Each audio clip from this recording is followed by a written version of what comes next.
Good evening. Everywhere I go on this island, it seems to me I find degeneracy. Watch a few movies, take a few notes. See, it's a lot scarier when there's no motive, Sid. We have a bargain. Watch a few movies, take a few notes. Do you feel the pain? What is the pain I can assure you will be exquisite. Watch a few movies, take a few notes. His entire work consists of violence, all the time. Obsessed with the issue of violence. Mayhem, gouging out of eyes, autopsies on the stage. Come. It is time to keep your appointment. Good evening, everyone. I hope you're fine and have had a great week.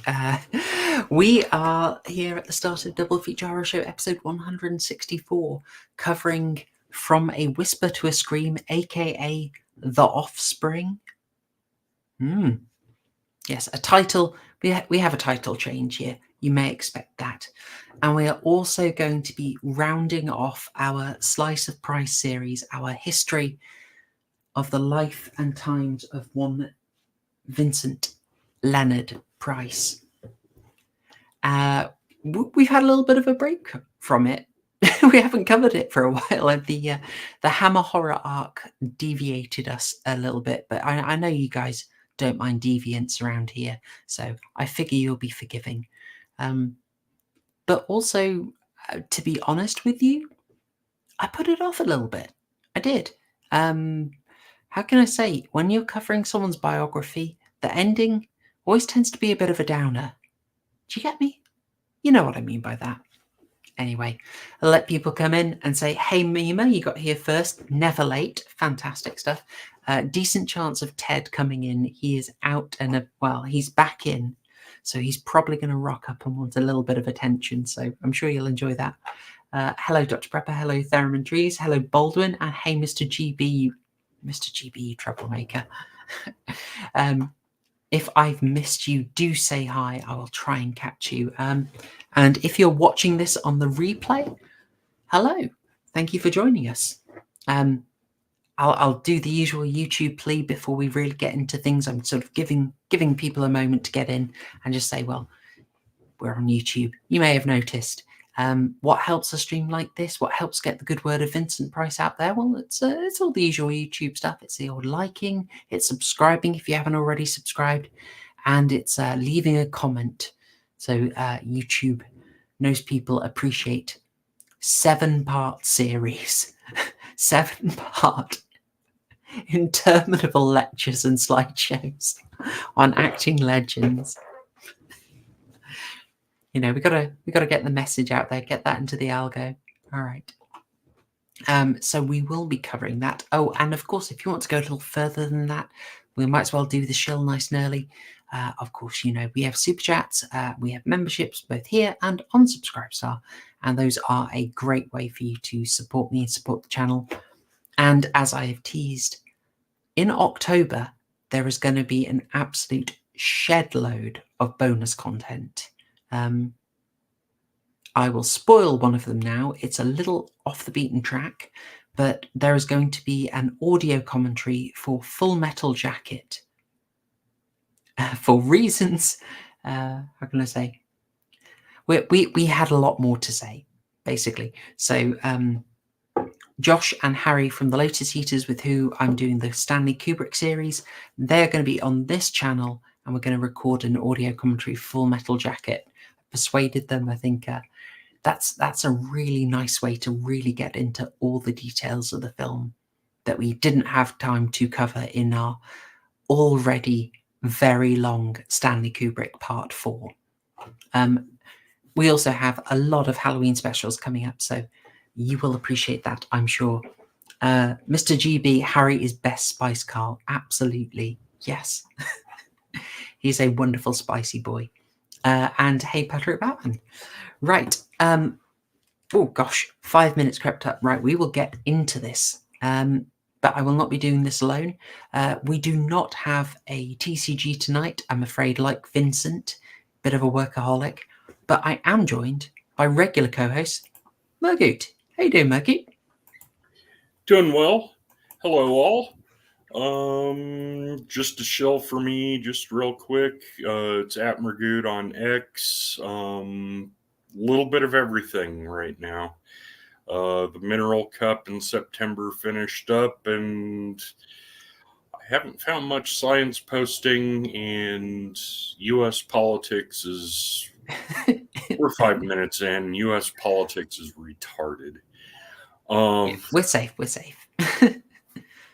So come on, is it that much worse than Britain?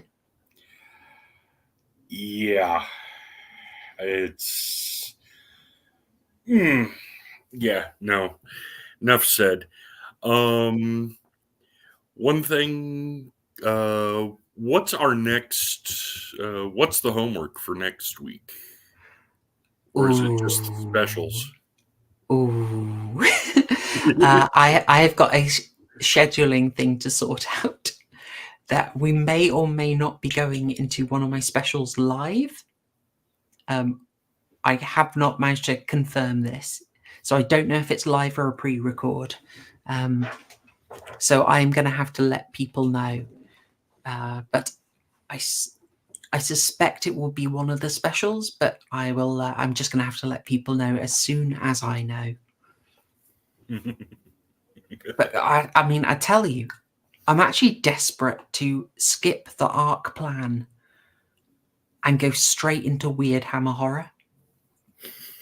Because I've been watching around the edges of Hammer Horror, and the weird stuff is an absolute gem. As you know, one of them connects directly to tonight's film, as I mentioned. Yeah,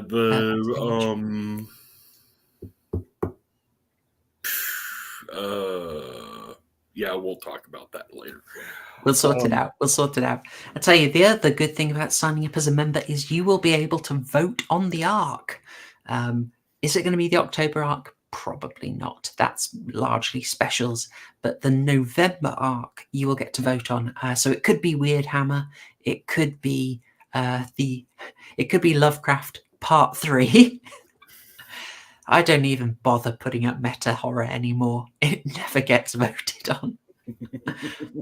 And there is, of course, the much threatened but so far avoided horror and the erotic, which it's okay, guys.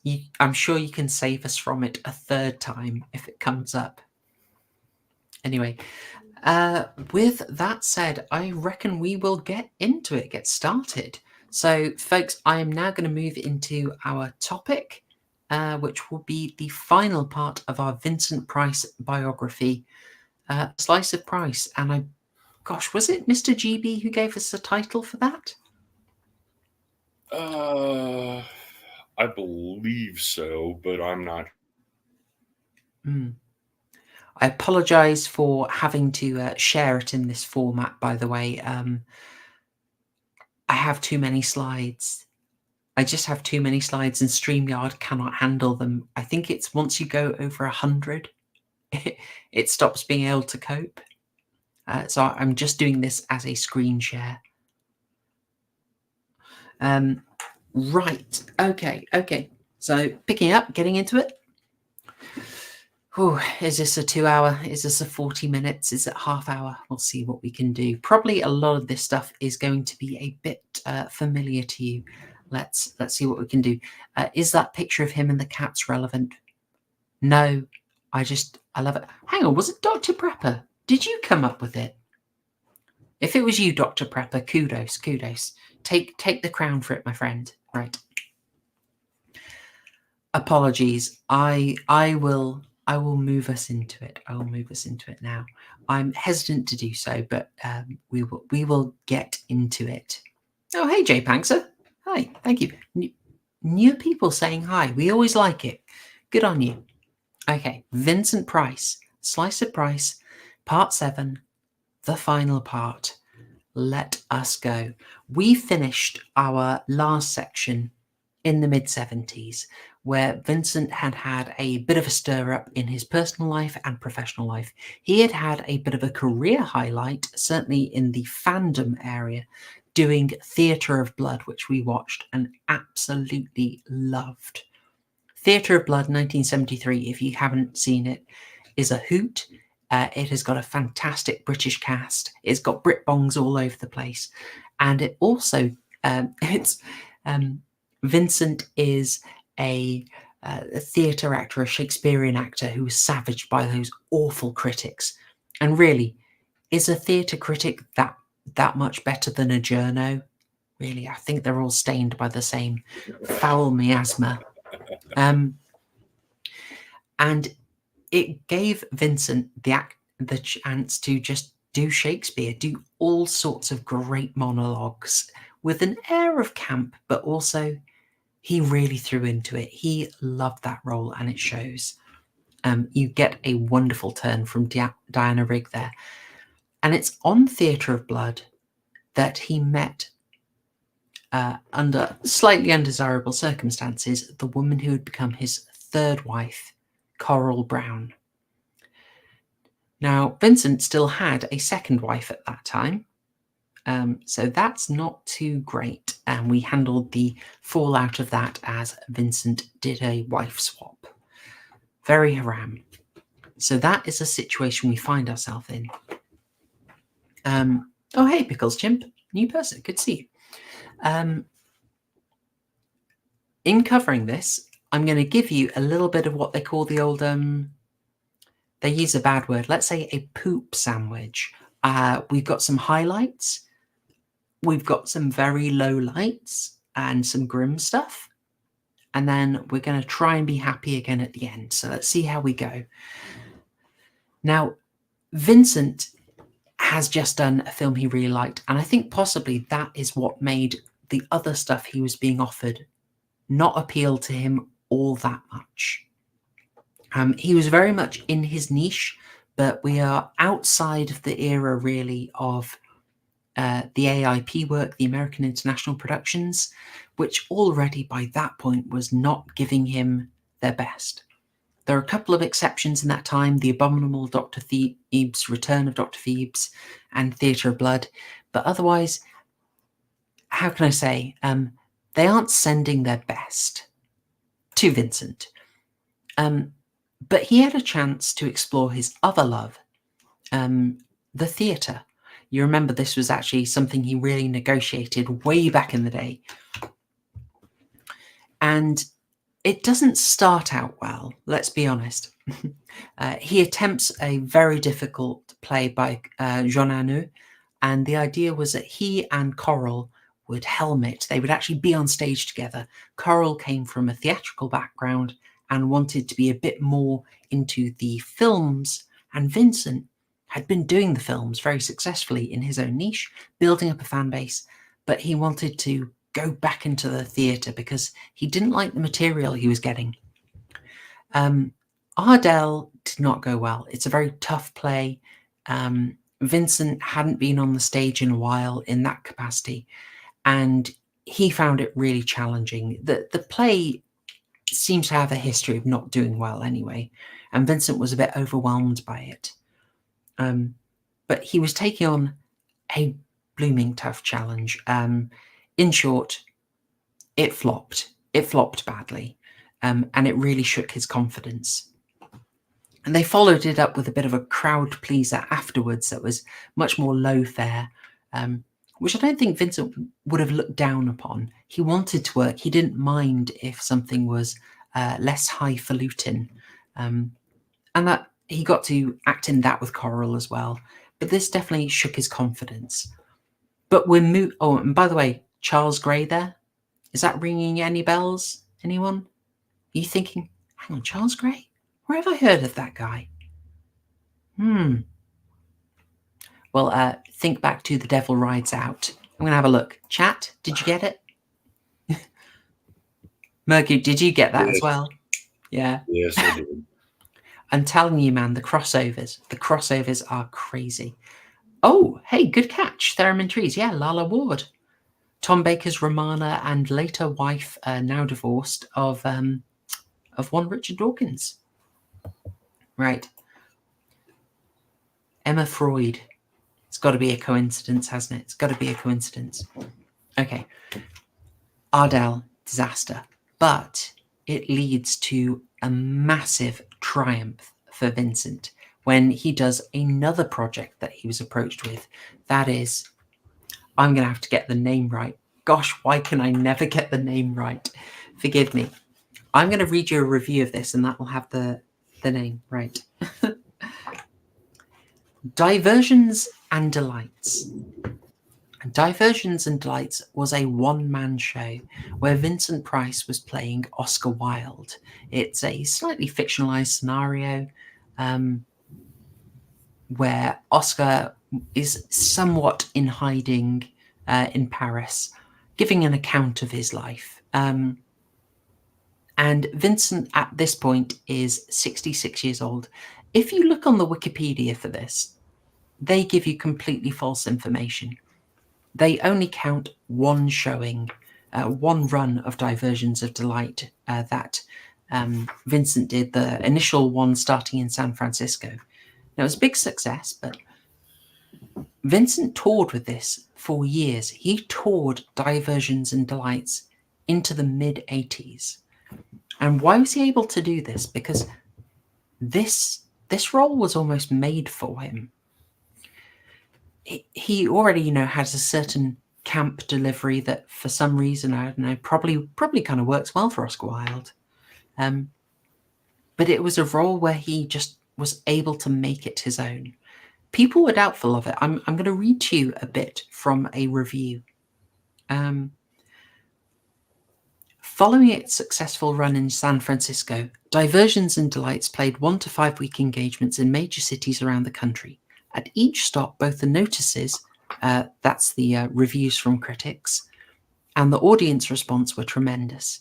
Chicago Daily News reviewer Sidney J. Harris headlined his review, "Price could win an Oscar for his Wilde show."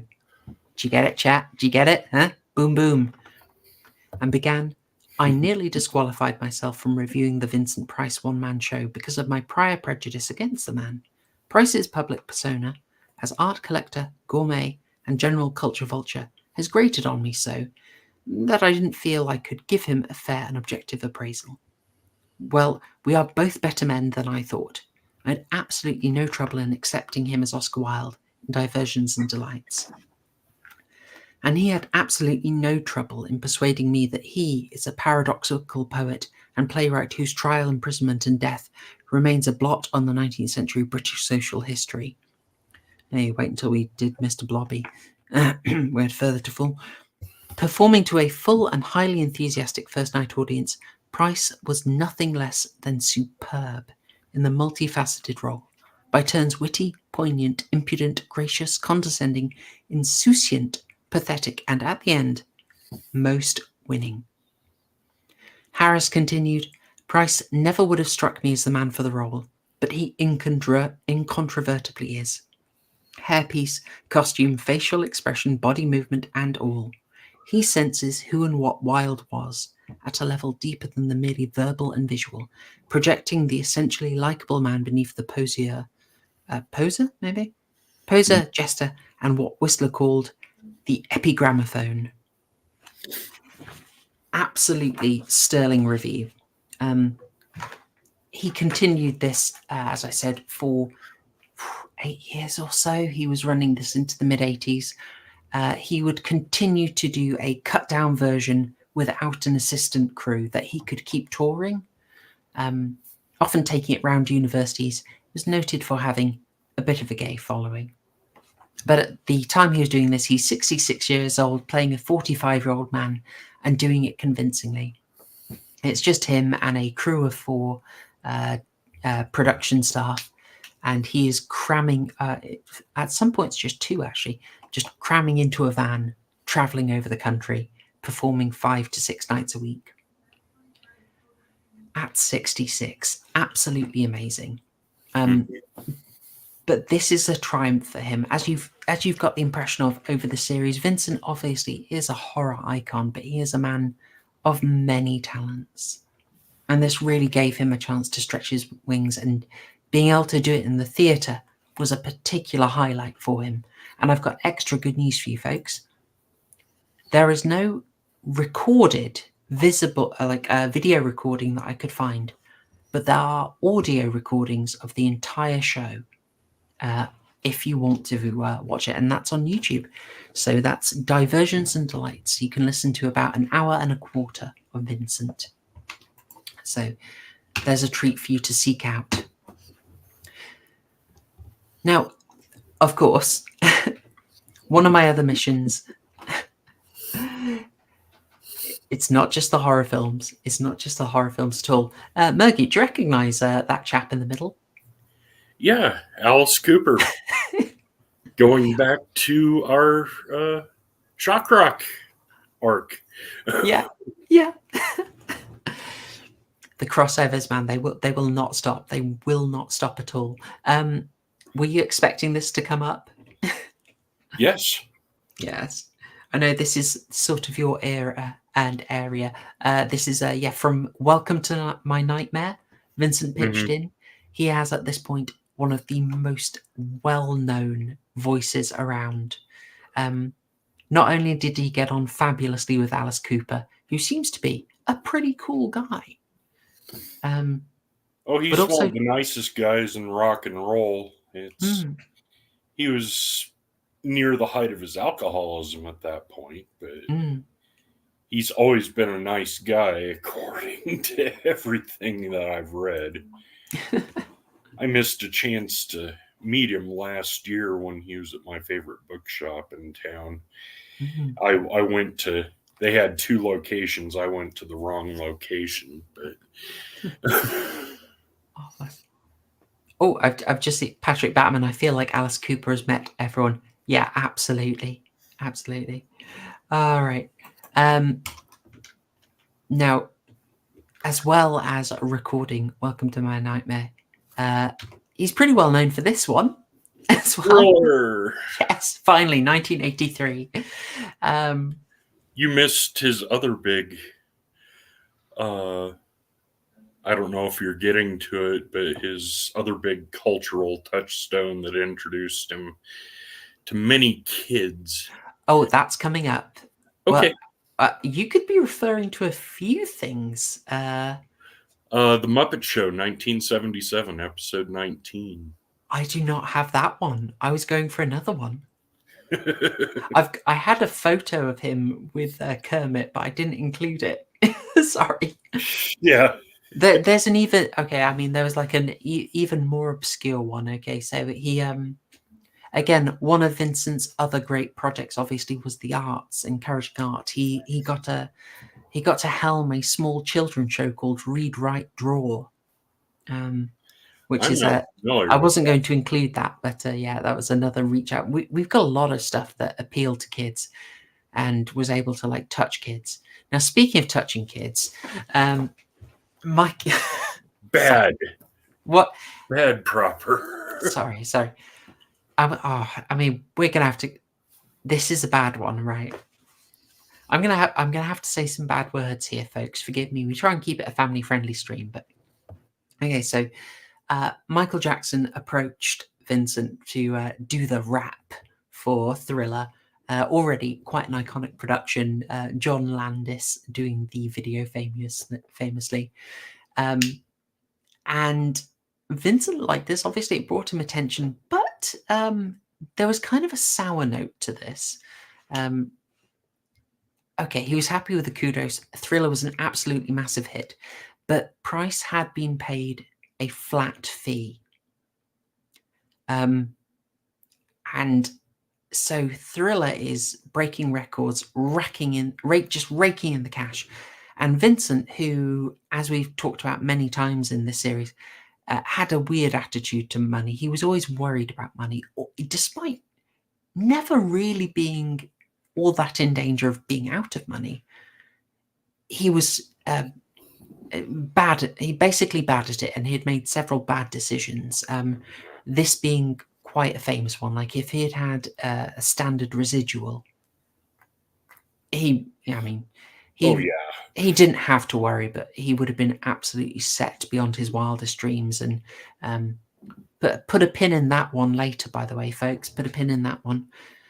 He got quite upset about this, basically. He felt he'd been extremely shortchanged, and word of this got around to Michael Jackson's record label, who then turned up to his house to try and make peace, and provided him copies of the gold and platinum records signed by Michael to him as a sort of, hey, you made this happen, you made this happen. I think it was a well-intended gesture, but let's be honest, in this scenario, isn't it kind of rubbing it in? Yeah, gold and platinum record versus 2 or 3 cents per airing of Michael Jackson's Thriller on the radio. Yeah, that would have set him up for life. Precisely. And yeah, I mean, around the time he was complaining, Mr. Jackson had a bit of a legal scandal. Certain accusations against him made by a young boy and his family. Genuinely not something I really. In the 90s. Yeah. I mean, I think we have. If you want a breakdown of that entire thing, that entire drama, Razor Fist 3-part series, and then his interview with the Jackson family. Oh, unexpected but very welcome recommendation. Yeah, it's, as I say, it's not something I know about, but it came up in the biography that is my main source for this. When Price heard that Jackson had paid off the kid's family, I apologize for my words here. I'm quoting Vincent directly. Michael Jackson fucked me too, but he didn't pay me.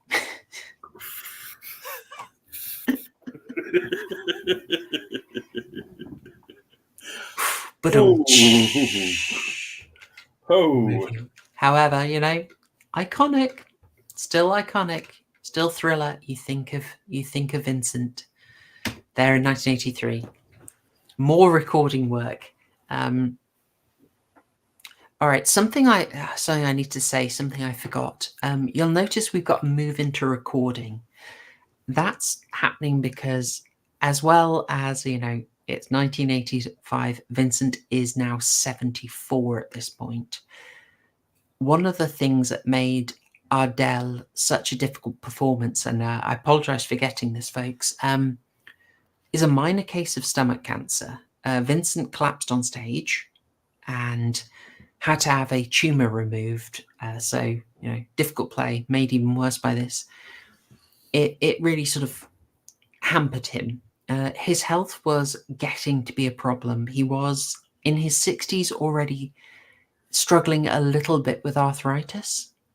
And he also had problems with emphysema because Vincent loved to smoke. Very based, Vincent. Very based. And it sort of mounts up on you. Mm-hmm. He wasn't, you know, he wasn't as spry as he once was. So, but he's still got that fabulous voice. So acting roles, he's turning down a lot of them, mostly because he's still not happy with a lot of what he's getting. But it's easier for him to do this stuff, which again, it's a recording, so it's easier on him. But also, yeah, they can bring a mobile studio to do voiceovers for him. Precisely. And I think he also enjoyed reaching out to a new audience. You know, he loved. We've seen constantly. Vincent loved involving himself with the next generation. He wanted to do what they were doing. I think that's part of the thing that he liked about horror, was it did reach a younger generation. So he was always expanding his audience. He was always really happy to go and do lectures at universities. Mm-hmm. And then when he was offered a chance to be in kids stuff, such as Read, Write, Draw, which was all about just a show where he was working with kids as they drew art, just promoting that. He loved doing that stuff. So naturally, the Muppets. Then Scooby-Doo here. This is him as Vincent Van Ghoul. You love to see it. The only question from seeing this, did he smash? No. No? And in which order? So obviously it would be. You see, it's tainted now, but obviously it would be Velma. Mm. No? No. He was the consummate gentleman. Creepy as hell, but he was the consummate gentleman. Largely. John Gorris. See, this is a family friendly one, right? Gosh, terrible John Gorris. Also, hi to you. Right. Yes, absolutely. Daphne is up. Anyway, we'll move on. We must not Daphne post. It'll make the likelihood of a Christina Hendricks reference more. Actually, is there one in the chat? Or Already, Patrick Batman. Patrick Batman. Patrick Batman with the. Oh dear. We've got to get away from Christina Hendricks. We've got to. And of course, Rattigan. In for us, it was Basil the Great Mouse Detective, an excellent sort of off-brand Disney film, a sort of mouse version of Sherlock Holmes versus Moriarty, and Vincent, still somewhat typecast as a villain, got to be the wonderful Rattigan. I'd like to play you something that I'm afraid has the most cancerous audio. And it's also really weird. Like, it's an old Thames TV interview called on the Splash program. The audio is terrible, but bear with me. Okay. Oh, that's 80s. Sorry about this. Vincent, you're in the new Walt Disney movie. Can you tell us a bit about it? Well, it's called The Great Mouse Detective. And I think it's a wonderful film. I play a rat, naturally. Typecasting again. But it's a real old-fashioned Disney film with lots of action, lots of romance, lots of excitement. What about singing? I understand you actually break into song. It was great fun. After I sort of got myself established with the voice of the character, suddenly one day they called me and said that Henry Mancini had written me a song. Now, this I didn't expect, but I went out and learned it and sang it, and it's my entrance in the picture. When they approached you to audition, that must have been something for someone like you to have to audition. My eyes. It was a little alarming. I couldn't believe it, you know. I mean, I thought if they don't know what I sound like by now, I'm in deep trouble. But they were right. Of course, they want to be sure that the voice, that the actor can do what they want to hear to fit the pictures that they've already made. So it was very interesting to me to find how the technique works. You go out and you create the voice and the character. You do the lines as they've written them. And then they start to animate because the storyboard is there, but actually the animation comes after the voice. What's the rat like? It's very like me. I'll leave it there. But just Vincent, so charming. Also, I'm sure some of you have got epilepsy from that interview. Yes, Mr. GB, absolutely. Yes, nailing it. Smart Vincent versus scruffy subpar skater dude. Yes, More surfer dude. Well, yeah. If you can consider the English being surfers, but yeah, Chuckle Brother vibes. It's in there. He's kind of like the Poochie Chuckle Brother, wasn't he? Should we get this guy up again? Where is he? He is kind of Poochie, isn't he? Got a Poochie shirt. All right. I'll take that down. I see. Oh, there's still the discussion on whether Velma is a word. Why is there a discussion? Obviously she is. I'll move us on. I thought maybe just like to see him in action a little bit. I'll probably get a copyright strike for this, but here we go. Just a little bit of Vincent in action in The Great Mouse Detective. Quite an ingenious scheme, eh, Flapperton? Is that too quiet? Proud to be a part of it. Hopefully not. This whole thing is all right. Well, you get the idea. I'll take us back to that, but bit of a hit, and a bit of a treat. He loved this role. He was so proud of it, which I think is delightful. Just he liked the variety, he liked the challenge, and he just threw himself into it. These are some of the highs. He also got You might be wondering, where are the horror films? Where are the horror films? I had to throw this in. This was a bit of a, how can we say, a period piece, a prestige piece is what I'm looking for. Betty Davis, Lillian Gish, and Vincent Price. Wow. It's great, isn't it? Now, this was meant to be a John Gielgud role, but there was a big delay in getting the film together. You get the vibe. It's a cozy, light drama. Some veteran actresses, and John Gielgud was meant to be in the Vincent Price role, but they took 2 years, and then Gielgud was no longer available. So they went for Vincent, again, getting to do a fair bit of variety, and I think just having a bit of fun. It's quite cozy, that. So, actually, I'll go back one, right? Now, he was still doing horror films in this time. And I'm going to have to check my dates on this. I want to say... Oh, I think I've got my dates wrong for this. Is this 84? 83, apologies, right. Now, he'd done a couple of horrors, horror parodies as well, like with Bloodbath at the Murder Mansion. I'm getting the title a bit wrong there. It's think of it like Murder by Death. That's actually quite a lot of fun. I'd recommend Murder by Death. Murder by Death is great. Yeah. Bloodbath at the Murder Mansion was a parody piece as well. Now, he took someone that he was hoping to reunite him with Cushing. That was the Monster Club, but then Cushing was no longer available. But he did get one piece in 1983, which united him with some good friends, House of the Long Shadows. My biography is not kind about this film, describing it as decidedly mediocre. It's not great. No. It's the only reason to see it is the reunion between them. The Monster Club, as cheesy as it is better than House of the Long Shadows.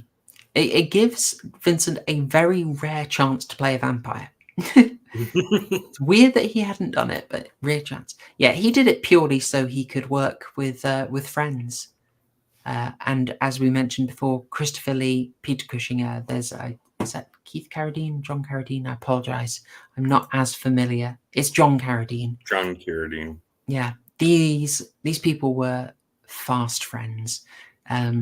Obviously, Cushing and Lee knew each other extremely well via Hammer and the odd Amicus. They'd both crossed over into Amicus. As far as I know, Vincent Price never did an Amicus production, but he did do AIP productions and was able to work with the other two in sort of off-brand, none of the three big horror house ones. But as I say, no great reason to say this, but it's just they wanted to work together and see each other because they were good friends. They're very good friends. I will move us on. Okay, so the 80s, the 70s, there's a lot of triumphs for Vincent at this stage. We're going to get into the grim stuff now, folks, so I apologize. Coral. Now, Coral Browne is an interesting character, a difficult character, well known. If you hadn't heard the earlier parts, she's an Australian who came over to England and got herself a reputation as sort of a savage wit, really sort of a biting genius. So she had all these brutal quips that became a bit of a talking point for her, a trademark. Also, oddly enough, married 2 gay men. I say oddly, put a pin in that. Her marrying, if I don't tell you why it's interesting that she married 2 gay men, by the end, prod me, okay? It's very... to give an example of like one of her famous Coral stories, Coral witticisms, her second gay husband had asked if there was a role for him going in a production of King Lear that she was going to be in. She was going to be Goneril. And she was looking through a script and said, yeah, here's one for you, and pointed to the direction, a small camp near Dover. Now, Theremin Trees is ahead of the game here. Theremin Trees, you're too good. Memorable in the killing of Sister George, absolutely. And the killing of Sister George might be memorable to all of you. We talked about it about 2 weeks ago when we were covering The Vampire Lovers, because that was a case of lesbianism on screen, screen, that was revolutionary for British cinema. And The Killing of Sister George, yes, starred Coral Browne, but it also starred one Madeline Smith, who would go on to be not just a Bond girl, but the star of The Vampire Lovers. Yeah. Mm-hmm. So it's like, that's a weird crossover. Very weird crossover. I guess Hammer gets everywhere, right? Oh, yes. Coral beard. Absolutely. Yeah, she had a type. Yeah, she had a type. Wealthy gay men. But weirdly, they seem to, how can I say, knock it on the head. And convert to good husbands. I don't get it. I just don't get it. Yes. So Coral had a bit of a jealousy issue. She was known on the stage, but when she became Mrs. Vincent Price, she really was taking a back seat, and she struggled with this. She was kind of possessive, and to an extent, she also ended up basically isolating Vincent from a lot of his friends and family. It's a sore point in the book. She could have quite a nasty side. Here, she, after years of being a bit in the backstage, really behind the scenes, not getting the limelight, she actually had a couple of chances to shine here. In 1983, Alan Bennett offered her a role in a play based on her own life, An Englishman Abroad. That was when she had been performing in Russia, and she met one of the Cambridge 5, Guy Burgess. I know, weird history. She met him, this bloody traitor, this Russian spy who'd managed to leg it out the country. Weird to think about it, isn't it, Mergut? Can you imagine today if Britain had people at the highest level who were sort of in the pocket of a foreign power? Unimaginable. But Yeah. it did happen. Anyway, Burgess was, I think, the first to leg it, and she met him. So Bennett writes his play based on Coral Browne meeting him, and then asks her if she would like to play herself, albeit, sort of 15 years younger. Now, this was a hit. This was a massive hit, really raised her reputation. This worked for her. Following that, she got another role. The name escapes me at the moment, but again, it was a prestige role, and this was working for her. It gave her a bit of glamour, but this was a bit of a high point for her because around this time, her health was very much failing. Coral was not young herself, of course. She got together with Vincent in their 60s. She had quite a lot of health fears. She had cancer problems. She appears to have been a bit of a hypochondriac, with a sort of need to turn to doctors to get treatments to allay her fears. But even having said that, there's a implication she may have had some unnecessary surgeries. She had a bit of her calf, like quite a large bit of her calf removed because she was sure that there was a tumor there. This is believed to have been unnecessary, but it made it hard for her to walk. She couldn't really get upstairs anymore. Vincent and Coral actually moved house basically because Coral couldn't do any stairs after this operation. But yeah, she would go on to actually suffer from further cancer, and it would be that cancer that ended up killing her. She had a fairly long struggle with it, but it was in May of 1991, while Vincent was away recording recording a piece, that she passed. And that was quite a difficulty for Vincent. He struggled being alone. It shook his life up, and I think she'd been sort of preparing him for it. One of the shocks he got after Coral's passing, and he did everything to sort of celebrate her. They did a big service for all her showbiz pals in America, but when it came to the equivalent service in the UK, where she'd spent so much of her life, he couldn't actually make it. He just health-wise, he was not up to traveling at this point. Apologies. This picture is from 1986, but she died in 1991, as I said. But one thing he found out, maybe he should have been clued into this from the fact that she kept her whole flat in London for the entire 10 years that she was living with him in America. She just kept it. No one lived in it. She just kept it, you know. I'm sure we all have a flat in London that we just keep on the go, right? He found out from her will that she had about $6 million.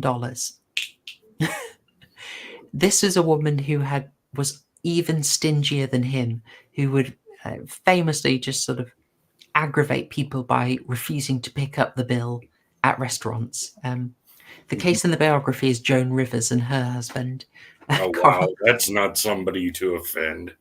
Well, Joan was apparently fine with it and realized, like, okay, it's extremely rude, but Coral will always do this. So do we just decide that, okay, their family will overlook it? And yeah, it's worth it. But yes, noted for her stinginess.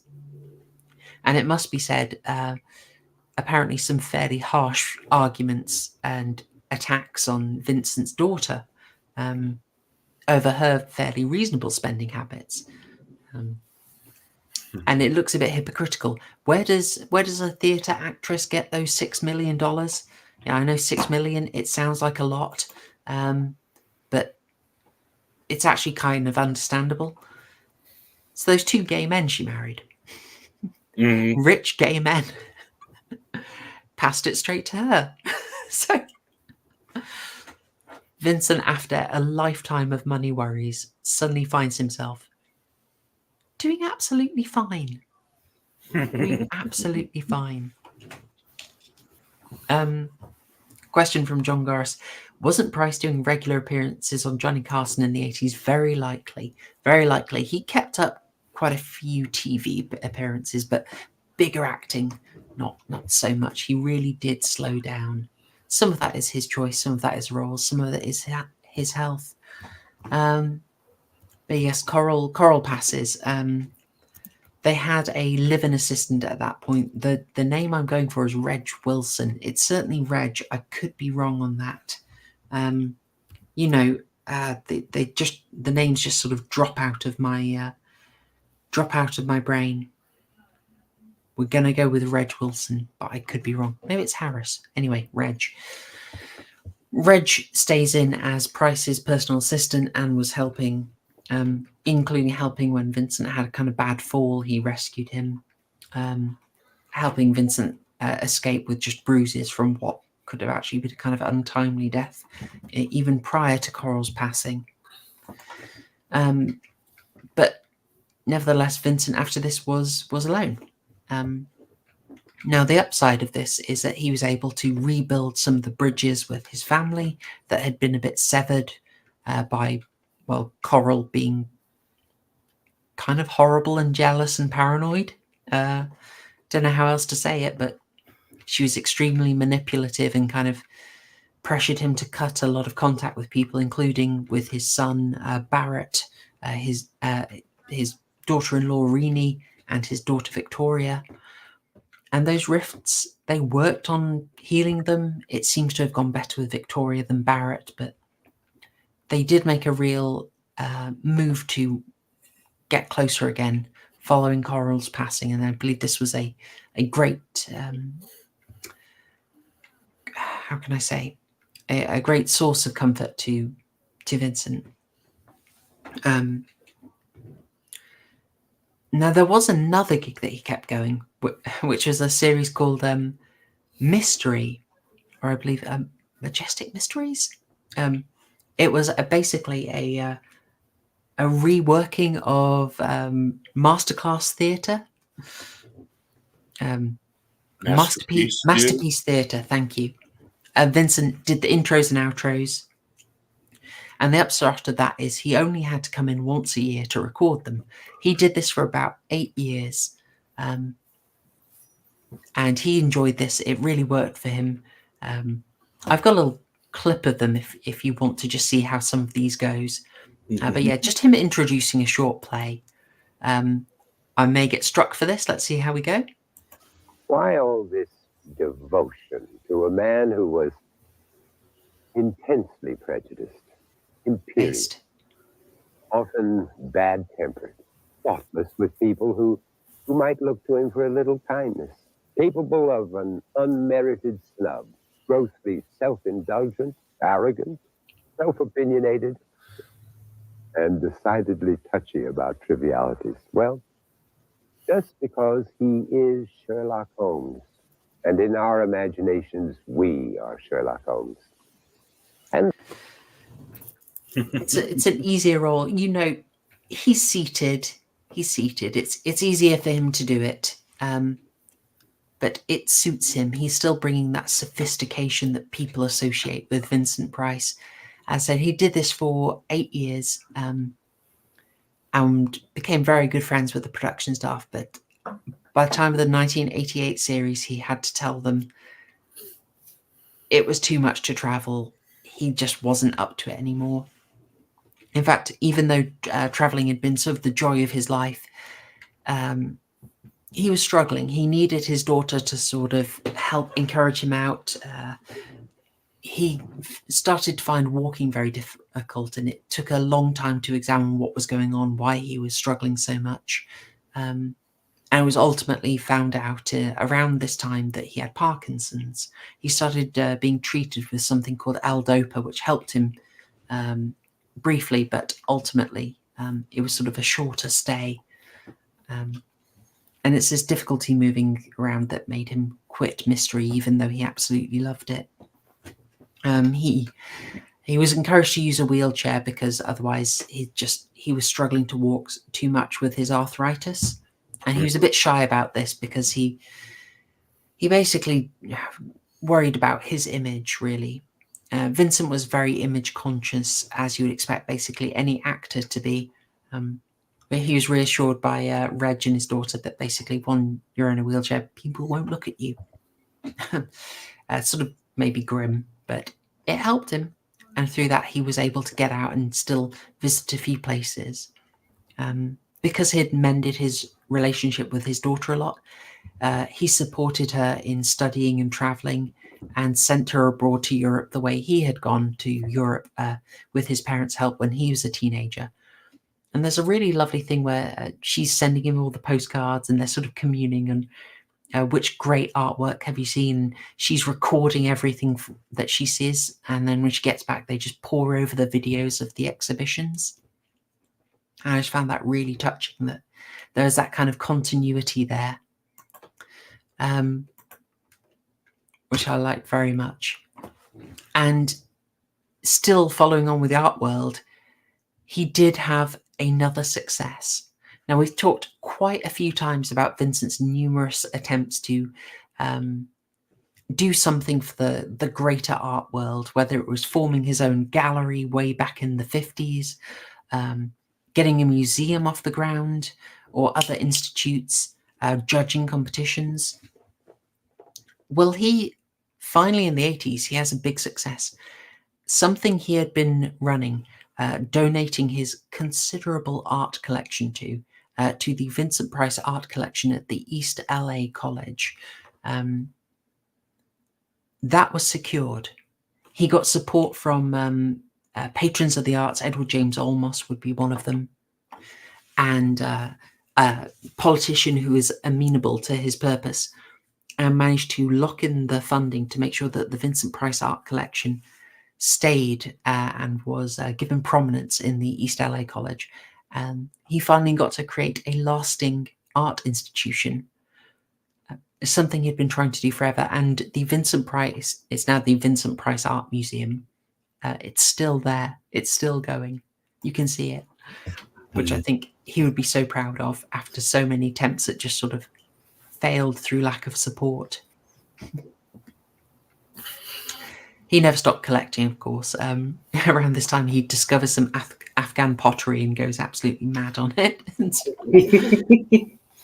But luckily, he has a museum to donate it to. I think he sort of just enjoyed buying it to a large extent. He even started working on a book on art with his daughter. That was a project they started doing together. Oh, sorry about this. The date is wrong here, as you may have guessed. Right. Oh yeah, Edward Scissorhands was not. No, apologies. Can I blame Little Horror Show again for getting into my schedule? All right. Now, how's this come about? In 1992, Vincent is contacted by studio executives saying, "There's this person who's made a short stop motion animation about a man who wants to be a little boy who wants to be Vincent Price. Would you do a voiceover for it?" That was Vincent, and that was done by Tim Burton. And that started them talking. And from this, Tim Burton invited Vincent to do a documentary recording about his life. And it was actually recording that documentary. That's where Vincent was when Coral Browne passed. He only told Tim Burton on set. He didn't tell anyone else. So he went back into record following that. As I said, he threw himself into his work. They formed a bit of a close bond, Tim Burton and Vincent. And even though Vincent was now really, really struggling with his health, he was able to film something for Edward Scissorhands, which would come out fairly close to his death. He did have a posthumous release of something recorded, but Edward Scissorhands is the one we would remember him for. I don't think I have anything else from him on set there. But yeah, he was struggling to film it. They took their time.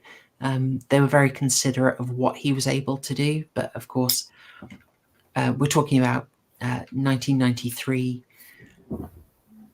I think around 1992, Vincent was 81. And his health was really catching up to him. He was struggling. He had sort of, in the biography I read, he was sort of following the death of his wife. He was sort of happy to round things off. He started saying bye to all the friends he'd had. When they would visit them, he would present them with a piece of art that he'd picked out for them that he thought was significant. But he was also saying to them, we'll never meet again. He sort of knew where things were going. His health really was deteriorating. He was running out of energy. There are some great stories of how he still had his brain. The energy was going, but he had his brain, so he was able to sort of save them with some last-minute genius bits of knowledge for Trivial Pursuit. There are lots of cute stories in the biography about that. And I'm sort of dodging it, but yeah. As tends to happen to us all, he did pass. On the 25th of October, 1993, he passed away. He had sent his daughter away on a trip, and she was on just getting on the plane, and that would be about when he sort of went away in his sleep. He was in the company of the man who'd been his live-in assistant, Reg Harris, the whole time, who looked after him and then let Victoria know. And the tribute started coming in. There's a bit I'm trying not to cry for. Yeah. Oh dear. He lived a great life. I mean, for all of his foibles and his womanizing, he did. His work speaks for itself. His art collection speaks for itself. And I mean, he's a brilliant guy, a lot of fun, well remembered by almost everyone. Definitely. He leaves a big impression on people. I mean, with Tim Burton, well, let's just go with him as an example. If any of you have seen the wonderful Ed Wood from Tim Burton about the world's worst film director, there's a relationship which is key in that, which is Johnny Depp's Ed Wood and befriending Bela Lugosi, which, you know, this happened. But that relationship, I think, was basically the same as Tim Burton's to Vincent. Vincent was withdrawing from the world. He wasn't getting as much work. And so that sort of relationship of the director who's sort of young in the career and the old star who's on the way out with health problems, that was really mirroring what Tim Burton and Vincent Price had, and I think it really adds to that film. Yeah, he touched a lot of lives. He was on the Hollywood Walk of Fame twice, but I mean, let's be honest, we don't care about Hollywood. We don't care about Hollywood at all. It's recognition he gets out elsewhere. He managed to mend the rifts with his family largely and bring them back into his life. He'd got the fan club, just like people who were devoted to him. To the extent that he was chuffed by a headline that basically it was reported somewhere in a newspaper somewhere tonight. Vincent Price is on TV. Just whatever day it is, Vincent Price is probably on somewhere. From his huge films and huge variety of films. Even if you dodge a genre, you probably come across him. But yeah, he passed. There was a posthumous release of just a voice recording, I believe. And that was sort of the end of the new material. But what I want to say is he leaves a great impression. What I've really tried to get across is the absolute breadth of what Vincent did. He was... and something else we have to quash right now. Where was the gay? Because we started this being like, oh, there's going to be some gay. I read on the Wikipedia, there's some gay stuff. Vincent Price, where's the gay stuff? Oh, was he bisexual? Okay, interesting. This whole biography, there is nothing. It's all innuendo. It's a few jokes he made. Very questionable. Wikipedia, again, not reliable. Not reliable. His daughter sort of, we've pointed out where she does push her. His daughter is a lesbian Unitarian minister, so you can probably predict what she tends to think about things, but she didn't actually push that point very much. She does have the rest of her work. She would have pushed it hard if it was true. Exactly. She really doesn't have much to go with. There's like this rumor that Vincent was having an affair that absolutely outraged Coral when he was in his 70s, and you have to wait a whole chapter, after the implication this affair was with a man. You have to wait a whole chapter to find out, oh yeah, that didn't happen. Coral was just a bit paranoid. It was just a friendship. There's nothing there. But she makes a big thing over how Vincent sort of never wants to quarrel, never wants a confrontation. So just kind of goes along with things, which is how Coral managed to isolate him from many friends and family. And then the daughter sort of has no awareness when she says, and Vincent came around to my liberal ideas and was aghast at those bastard Republicans, I'm like, okay.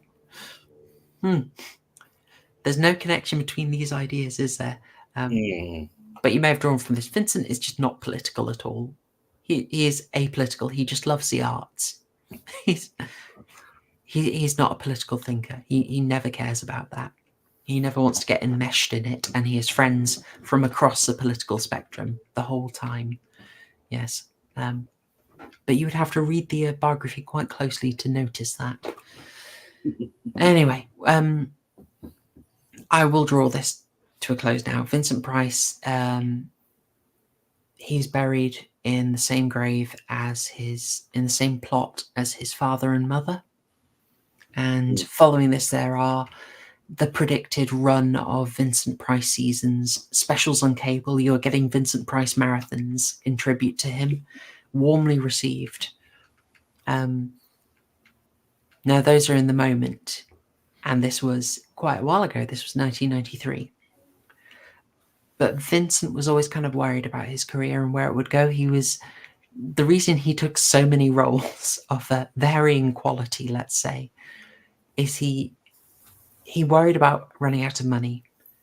But I think, like any actor, he also worried about being forgotten. And I guess somewhat sentimentally, I want to say, yeah, Vincent Price died. He died in the company of people who loved him on the 25th of October, 1993. That he is not fully gone as long as we are still appreciating his works. I've mentioned a lot of them. Tonight we've covered a lot of them on this channel, but there are a heck of a lot more you could look into. Here is just a set of 3 Vincent Price collections, which give you quite a range of what he's got. But there's loads more. There's Laura, which was a wonderful drama thriller. There's Dragonwyck. You've hopefully got, in the course of this, the absolute range of his talent and what he's covered. And I would ask if this interested you to just look it out. There's going to be some gems out there. I don't think you ever have a bad time with a Vincent Price movie. As bad as the movie is, Vincent Price elevates it. Or just watch it for Vincent Price and you'll have fun. Absolutely. Yeah, this is a man who, bless him, he worried about being forgotten. So I'd ask you, make sure that fear is completely unfounded. Go watch some more Vincent Price and appreciate him. And that is a slice of Price. I managed to not cry in that bit. Congratulations. I was worried about it. I saw F's in the chat for Vincent. Thank you, Maverick. Thank you very much. Yes. Yes, absolutely. Yeah, thank you for putting the F's in there. I did not see that. Yeah, good recommendation there. House on Haunted Hill. He is having so much fun with that. I mean, yeah, there's all the William Castle runs that he did. Great stuff. I've been looking at various horror review channels, just the quick flash in the pan top 10s, and one that keeps coming up is Vincent Price and Witchfinder General. That's the one everybody seems to agree on horror-wise. So good. Yeah, I mean, that is an absolute classic. Yeah. Oof. Love Witchfinder General. Oh, it's a great call. Well, that took a little longer than I expected. I was trimming material out, Mergu. I was trimming stuff out. But I guess there's a lot to say about Vincent. Thank you for your patience. Oh, no problem. I always enjoy learning about icons. Yeah, there's you can get a lot more if you want a lot more of the flavor. You know, there's Vincent Price, A Daughter's Biography, and there's Vincent Price, I Know What I Like. If you want to read the man in his own words. But with that said, so having said you'll never regret a Vincent Price movie. Yeah. We're going to look now at one of his later ones. Oh, the NRAB, Last Man on Earth. Yes. You know, I've always thought we should do a little I Am Legend episode where we just look at all the adaptations of it, you know? Like The Omega Man, Last Man on Earth, I Am Legend with Will Smith. Yeah. I've always wanted that, to be. That one gets more hate than it needs to, but on with the story here. Let's do it. Let's do it. So this is a late in the day. This is 1987. This is one of the last horrors he did. It's an anthology, which is what sort of got my attention. And it's, I'm going to say, a kind of a mixed bag. There's some weirdness in this one. We have 4 tales. They're all of a somewhat southern Bible Belt vibe, you know? Appalachian horror. Everything ties back to the curse of the Civil War. Ultimately, yeah. And I'm going to get our title up here. As I said, you may have seen it under the title The Offspring, but I don't know. It was released as that. And he was able to film his role in about 2 days because, you know, it's just he's the capper. He is the... He's the frame story. Exactly. And I wouldn't say it's a particularly deep frame. He is your classic... I'm just going to present tales to you. I thought it might go in some different places, but as we'll see, not particularly high budget on this one, and I think not particularly well known. But there are some really odd performances. Ooh. Sorry, John Gorris dropping interesting trivia. This thing about Clu Gallagher's story gets even weirder. We'll just sort of tackle it as we go, shall we, Margot? Yeah, let's go. Can I introduce one of the really weird things that happened when I was like, this is too weird? So our framing story has this woman picturing herself getting married, and then very swiftly she's being executed. Reservoir Dogs fans may have noticed Lawrence Tierney as the warden and been extremely distracted by that. But Dr. Prepper, it was not just you. Not at all. This woman here is Martine Beswick. And that name may be familiar to you guys. I told you, this is so weird. It's happening so much. You may remember her from a couple of weeks ago because we talked about her in the Hammer Glamour. We even showed her page. So this is Martine Beswick it was filmed in about 1984, but this is her in the 1970s. And literally, I had no idea of this, but the night before I watched From a Whisper to a Scream, I watched this film that she's in, Dr. Jekyll and Sister Hyde. I'm going to give you a little bit of Martine Beswick in that.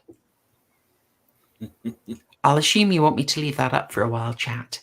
When I said I was kind of desperate to do the weird Hammer horror arc, a lot of it is this film. This film is great.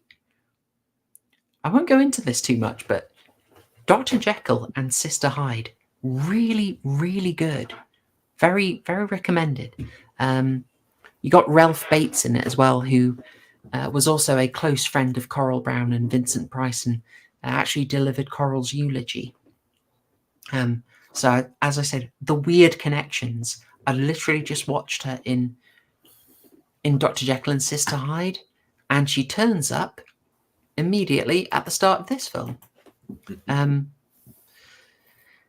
Yes, now, obviously it's a few years on, but crikey, what are the chances, eh? What are the chances, guys? Also, Bond girl. So she's being executed for a series of murders, and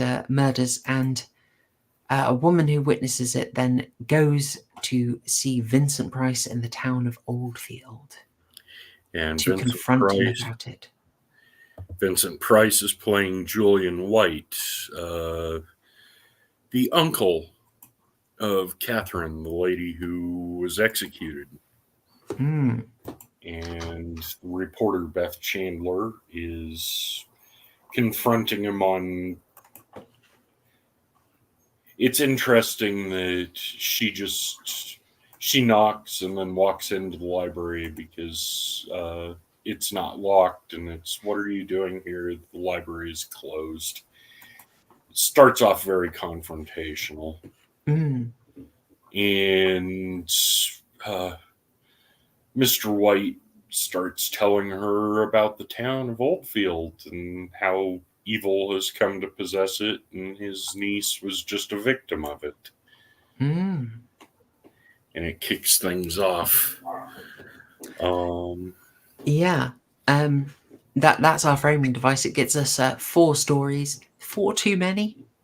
Well, I tend to think so, but we'll go through them. Also, this woman is so painfully 80s. Whereas, like, Vincent looks God damn it. Patrick Batman, that's exactly what I thought. Hey, quiet. This is library. Absolutely legendary clip. God. This set does look amazing, you know.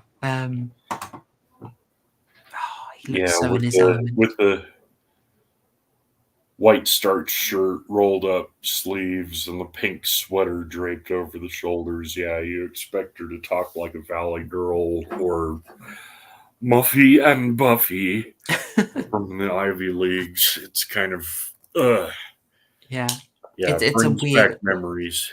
It does help because she really stands out, whereas Vincent looks in his element, like he's perfect and this is perfect. But you know, we are, how can I say, you get the close up, he is, oh bless him, yeah, he's was he 85, so he was born 1911, so he's 74 in this. Bless his heart. Bless his heart. He doesn't stand up much in it, but dear. It's still good to see him. Mm-hmm. He goes into the first story, which includes the most amazing. It's all about Clu Gallagher. I've seen this guy before. That's a weird name. It's a very familiar name. Is Clu Gallagher a big name? Muggy? He's a character actor who he was a big name for a while, and then he's more of a character actor. He's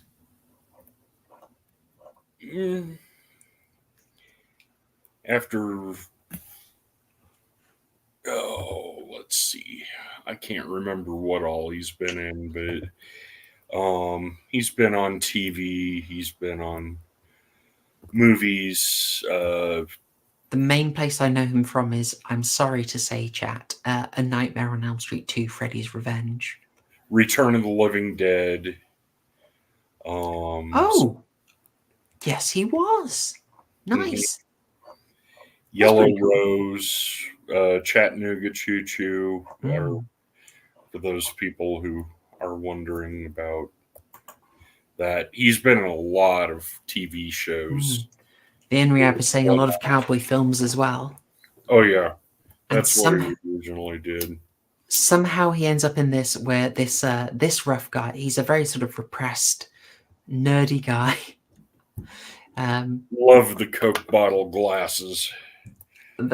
Yeah, they're good fun. He's got the woman he's got a crush on, and he's told by this guy, and I've saved this line because it made me nearly spit out my drink. This guy, looking like Steve Irwin, the crocodile hunter, tells him, oh yeah, his crush looks like she'd need two men and a young gorilla to satisfy her.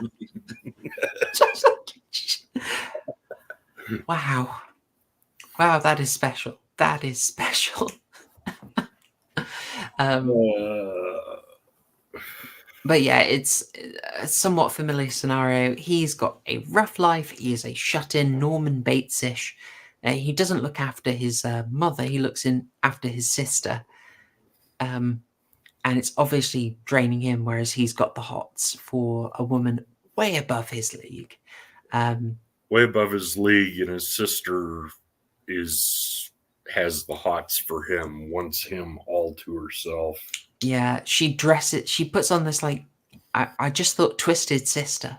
She puts this Twisted Sister makeup on. Yeah. The horrifying. It's trying to entice him and forcing him to give her ice baths, and just sets up a very creepy. It's extremely creepy. I was like, what is going on here? What is people are agreeing? Yes, D. Snyder looking. Anyway, yeah. So he takes the woman of his dreams on a date, but he's hallucinating.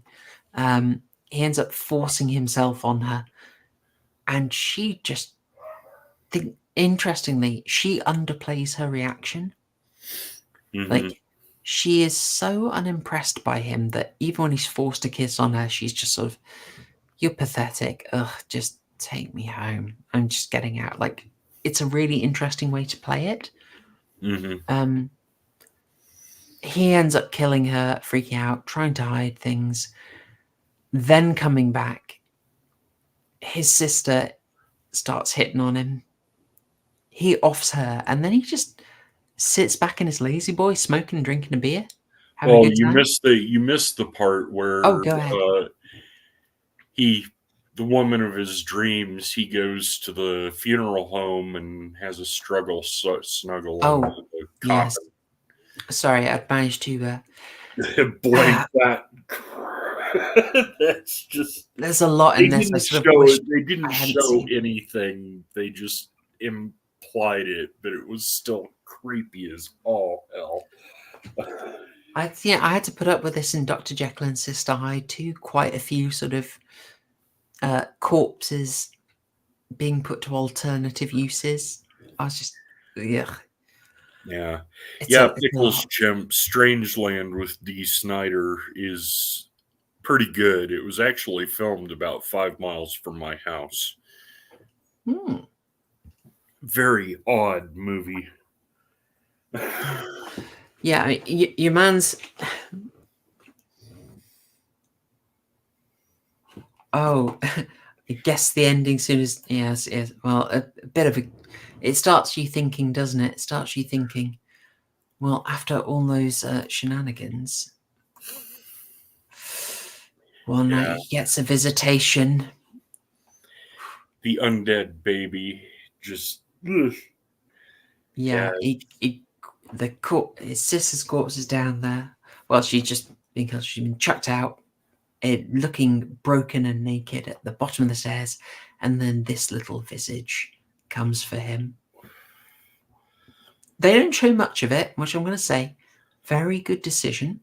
I don't think it will look. They do give you a slightly dodgy just freeze on his face, which is, I know, an interesting one. I imagine maybe they couldn't get some effect to work because this film is quite happy to be graphic. So I don't know why they went for the cheap out, just POV shot on the victim's face.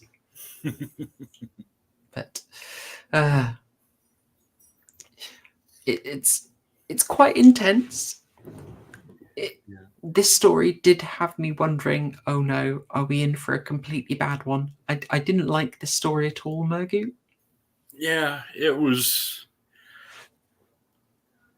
okay.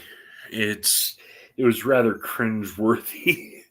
The romantic poetry was just, oh, God.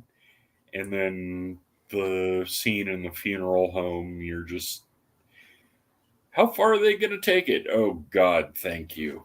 I've got the feeling there was a fair bit more going on there, and it just didn't make it in the edit. Yeah. Let's see. Theremin Trees is saying, surprised how graphic this Price portmanteau was. With all the things you are highlighting that I'll not say out loud because I want to say monetized. Well, 2 points on this. Price took the role because he was impressed because the writer and director, Jeff Burr, approached him to do it just cold. And it's well, you're up and coming, and yes, I'd be glad to help out. But he wasn't told what the stories were, and he was rather upset when he found out what they were after the final edit. He was rather pissed off. I mean, understandably, it's a very odd fit for him, but it's understandable that I just think he wouldn't be in something like this. He wouldn't. This isn't where he went to. He would. Obviously, there's murder all over the place, but he does. Vincent kept it classy. Yeah. I mean, the biography does have him swearing like a trooper. I blame the Australian wife, but he wouldn't tend to do it on screen. In fact, I'm trying to think if I've ever seen him drop an F-bomb. I don't know about an F-bomb, but he's had a rather sharp tongue. I think he just kept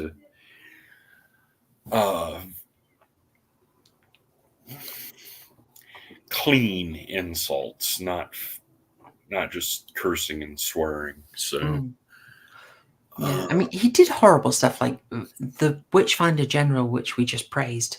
You know, he is obviously forcing himself upon women there, but at the same time, it's not the kind of. It's more implied. It's not showing you, and it's not going to these kind of very schlocky, gross, grody levels, as it's described. Yeah, this was a rough one for me. Yeah, it was a hard start. As you kind of alluded to, like it's all sort of Appalachian, it's Tennessee is where it's set. I did start to wonder, like, it's something I feel we need an arc on, but just like the portrayal of the South in horror films. Well, I was wondering, especially by northern writers.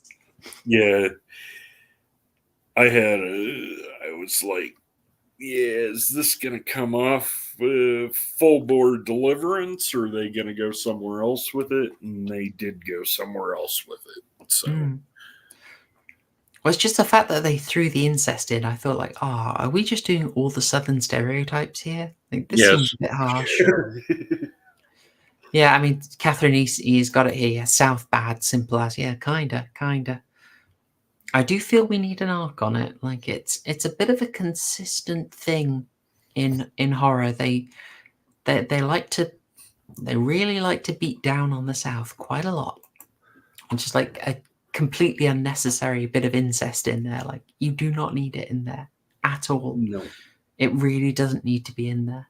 All right. Let's move on to...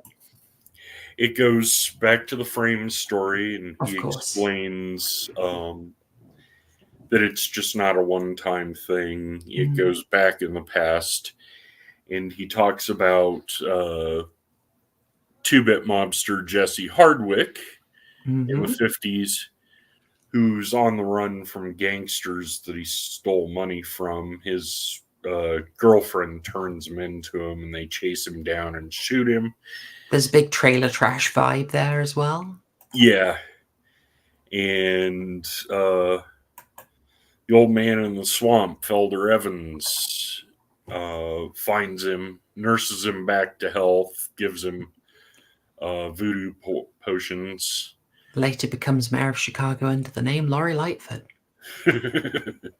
He's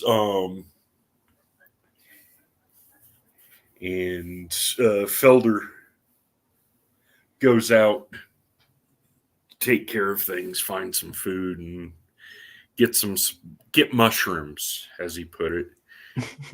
And Jesse searches through the old shack and finds the scrapbook and finds out that Felder was born in 1822, and how has he been alive? And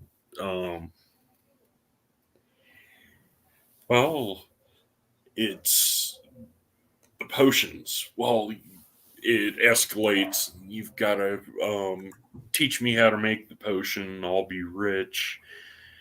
And it's, well, I already gave you the potion. It's given you 70 years. And if I may, yeah, they're doing this for like 3 weeks, and Felder is totally, Hardwick is totally unimpressed, thinks it's crap, isn't going. He's so impatient.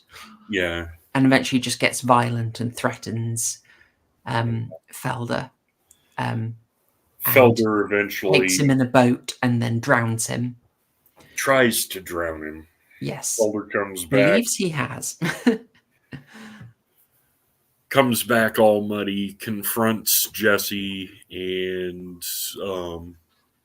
then knocks reveals... Jesse out. Jesse wakes up in the voodoo circle out on the porch, and Felder explains to him that, yeah, he's immortal effectively. He has 70 years to pay for what he's done, and hacks him to pieces and drops the bag on the road, filled with Jesse's body parts, and it's still moving. And the doctors are like, how he survived, we managed to reattach some of the limbs. He's still alive. We don't know how. There is no way I can show the screen caps of that, of what he looks like at the end, but I did get this shot from when he's being attacked. Yeah, I really like this. I got this screen cap from when he's being attacked, which I thought looked great, but it is a fantastic what they call Gonguinol ending. It's a wonderfully disturbing gore of his fate. Yeah, just that was something I wasn't expecting him to be alive at the end. I was just like, ooh, that's a hard fate. 70 years of being dismembered and still alive and still feeling everything. Yeah. Oh, hey, it's good to hear you. Good to see you dropping in. I know you can't make it, but we are defending the South, from the Yankee menace here. They've made this film to scurrilously attack Appalachia, and we are pointing it out. But glad you're okay. Yes, really are glad.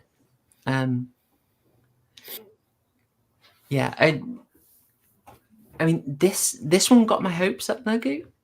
Yeah, massively. This is the best of the 4 stories by far, in my opinion. Well written, well paced. I love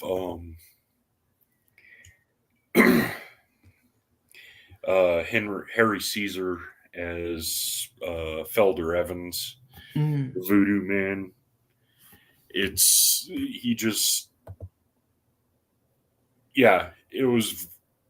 I really liked this vignette.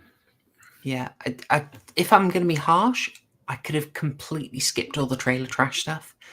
I would have just liked a few more minutes, and we just meet him like wandering in a horrible situation in the woods, and like have our sympathy with him, and then find out actually no, he's a rotten piece of crap.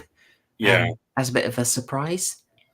And then that would be a bit more tense for me. I didn't need the trailer trash thing. For me, it felt like it was kind of we're doing the South. We've got to do trailer trash. We've got to do incest and trailer trash. And eating raccoon. We got to get that in there. So I would have preferred a different way into the story, rather than knowing he was a awful person from the start. But otherwise, really nicely played out, good pacing. Harry Caesar again underplays things in a really great way. Like he's been there, he's seen it all. He's not bothered by things.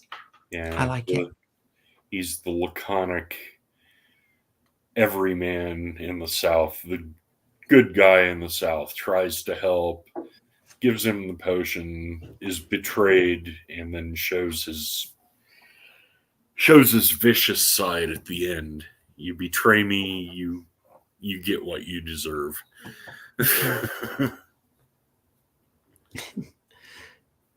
We've just been asked, do we recognize the actor? I'm just looking that up now because I didn't recognize Harry Caesar or that guy. Okay, what do we got? I'm Terry just looking. Kaiser. All right, so Terry Kaiser, Friday the 13th, Part 7, The New Blood. So he was in that the year after this. I'd completely forgotten. He was in The Fresh Prince of Bel-Air. Yeah, I'm not seeing anything apart from that. I wonder if people are expecting a lot of TV. Oh.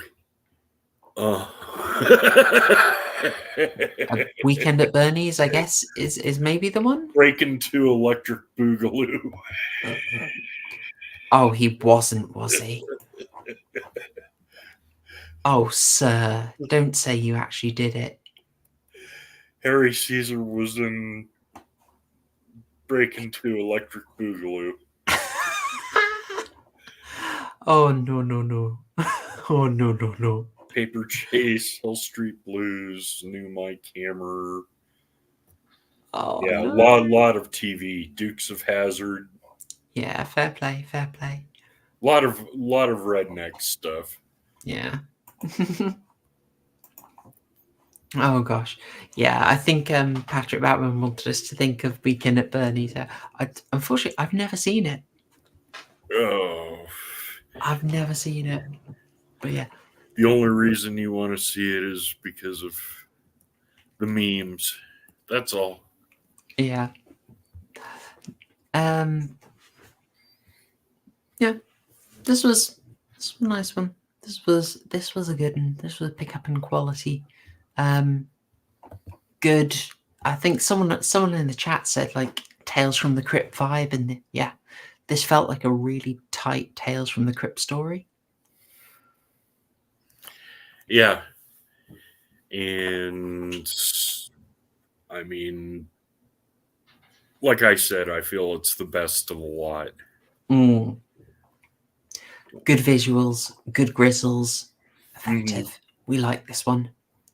Inventive revenge. Yes. We, of course, go back to our framing story, and as far as I remember, and I'm very sorry, I only watched it the once, it's effectively a reiteration of, no, the evil goes even further back. Like, oh, what? So there's 2 cases? No. Vincent tells her, no, the case goes even further back, and then gives us the next one. Field is built on evil. Yes. We get this Lovecraft's traveling amusements. Do you get it, Mergy? Do you get? Yeah. All right. Yeah. Not subtle, but why not? Why not? Yeah, Rosalind Cash is the conjure woman who runs the Carney. Yeah, so this again is a fairly simple story. We have someone doing a performance. He's a glass eater. He's I guess a metal and blade eater as well. And we see a bit of performance. It's a nice performance. It's a good bit of patter. It was amusing on its own. And we find out he's a girlfriend that he's not meant to have. And he gets in a little trouble. She wants to be with him, and he wants her to be safe, and keeps trying to break it off. Yeah. He gets into trouble over this relationship in a late night poker game with what looks like Robbie the Rabbit from Silent Hill 3 in the background. Come on, I'm not mad. You see that, right? That's Robbie the Rabbit. If Years was here, she'd have my back, or tell me I'm mad, but she would know. She would know. Yeah, Patrick Batman had a similar feel to Carnival. Was Carnival good? That got shut down in like what season 1? Did it? 2 seasons. 2 seasons. Okay, worth it. Yeah, very much so. The first season, especially. Clancy Browne is terrifying as the obsessed minister. We like Clancy Browne. I think very underrated actor. very strange. You have to pay attention through all the episodes, but it's well worth it. I like the sound of that. Okay, nice. You know, apropos of nothing, Mergu, I went back and I tried watching Millennium. Mm-hmm. You know, if one of these streaming sites had it. I couldn't get over the 90s thing. And Terry Quinn rocking up. I couldn't get past it. The only reason it's my favorite series. I have my copy, all 3 seasons. It's some of the episodes are harder to watch than others. It's all the computer tech is just, I remember that. It doesn't work that way, damn it. Does it, I know, I didn't manage the pilot episode. I mean, when does it find its own, would you say? Does it take a few episodes? About the 3rd or 4th episode before it finds its feet, and then halfway through the 2nd season, it loses its feet, and then about halfway through the 3rd season, it picks back up again. And then the split episode, what season was it?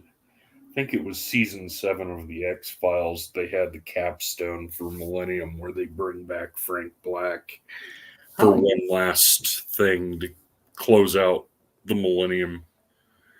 Well, that answers Patrick Batman's question. I might give it another go then, Mergu, because I mean, crikey, it took Supernatural basically a whole season to find its feet, 22 episodes. Yeah. I mean, we finished season 5, Waifu and I felt weird telling you, like, yeah, just get through seasons 1 and 2. Like, yeah, it's 2 seasons and then it gets good. And yeah, she was kind of into it from season 1, which was kind of nice. I felt relieved then. I liked the Monster of the Week concept of Supernatural, and then the resolution of the 5th season. Then it started going off track after that. Yeah. My thinking is we'll do season 6 and then judge. But again, actual time to just watch things together is somewhat under the cosh due to young little horror show. Yeah. Well, Patrick Batman, Millennium's star is Lance Henriksen, and his sidekick is Terry O'Quinn. Henriksen as Frank Black is very effective, just with the gravitas and just the haggard face just carries through exactly what he's feeling throughout the whole thing. Yeah, I just the fact that it's Lance Henriksen in it kind of had me interested. I just that pilot was rough, man. Well, Millennium started the serial killer of the week, U.S. and British, just the really hardcore. Oh my God, what am I watching kind of thing. The villains are truly villainous. Yeah, we got a rush of those things like Wire in the Blood in the UK went really brutal. So it's Criminal Minds, Cold Case, and we're off track. Yeah, sorry. We'll yank back. Apologies. Back on track. Okay, so the boss woman comes in, says she's onto the scheme. Grr. No girlfriend for you, no GF. And then explains why all the other carnies are there, that you're on the run from the cops for killing somebody and I'm protecting you. And Mergo, I totally missed that. I feel awful. I'm sorry. Yes, this happened during the poker game. Okay. We also find out that she is basically the source of their powers, which is rather delightful. We get some nice gore. So when your man decides he's actually going to flee with the with his girl, her little minion, the snitch. This was, this was a heck of a lot like David Lynch's wonderful, tear-inducing The Elephant Man. Mm-hmm. Except in that it was Kenny Baker who was the dwarf who got to off the bad circus man. And it in reminded me of the X-Files episode where they're investigating murders at a carnival, and it's Jim Rose circus sideshow. Where what's his name? Vincent Schiavelli plays the dim man, and his conjoined twin can separate from his stomach and go out, and he's dying of cancer, so the twin can't feed off of him, so it wanders around trying to find a new person to latch onto and ends up killing them by eating out their stomach. Nice. We have some X-Files fans here. Yeah. I swear, an X-Files rewatch, people. There's going to be a vibe. People are going to go for it. People are rewatching Buffy already. I swear, they're hungry. They're hungry. They want to go back. So this was nicely helped out. They escape and go to a hotel room, and then are starting to get a little fruity. Even before they get to the hotel room, your man has a little bit of a panic. Suddenly he starts getting nails pushing out of his fingers in a very nice effect. And he's sort of worried, like, oh gosh, something's going wrong with my powers. They get to a hotel room, and then I basically cannot show you anything that happens. But it is wonderful 80s gore. Like, all practical, all robot, splashing everywhere, spraying on the ceiling. I absolutely loved this. The girlfriend is left just holding the chap's corpse and what remains of it. So good. And the boss comes back in, basically does a look at me, I am the captain now moment, takes her back in, and then, as you may have guessed, the girlfriend then comes under her power and becomes a sideshow exhibit. In this case, being what would you say her ability is here? Apart human from a pincushion. Human pincushion, low-key Cenobite tribute, yes. It's a lovely grim ending. A lovely grim ending indeed. Quite vindictive. Mm-hmm. Very dark. How do you feel about this one, Murgy? It was okay. It was predictable. I like the Lovecraft mentions and the no, it wasn't in this one. It was in the second vignette. Never mind. But the just the feel of it. It was okay. It wasn't my favorite by far, but it did have kind of the Carnival vibe, only it was nowhere near as well done. Is that the feel you were talking about, like the vibe of Carnival? Yeah. Yeah. I liked it. It was lower energy, like there was a certain freneticism to the second story, and this had a counter to it. Like there was a drive. You were wondering, okay, what's going on? I also really liked seeing the guys act. Even if you obviously know how it's done, there was something about seeing his patter and how he worked his routine. I just liked it. It was fun to see it. I thought it bonded me to him. I was like, okay, I'm interested in this guy. I want to see how he does. And then for the story to just unashamedly, just brutally, like tear him to pieces. Mm-hmm. I mean, crikey, talk about a Cenobite tribute. He got Frank cottoned hard. It was, oh yeah. Oof, ooey. Yeah. And then but as you say, it's a simple story. It's yeah.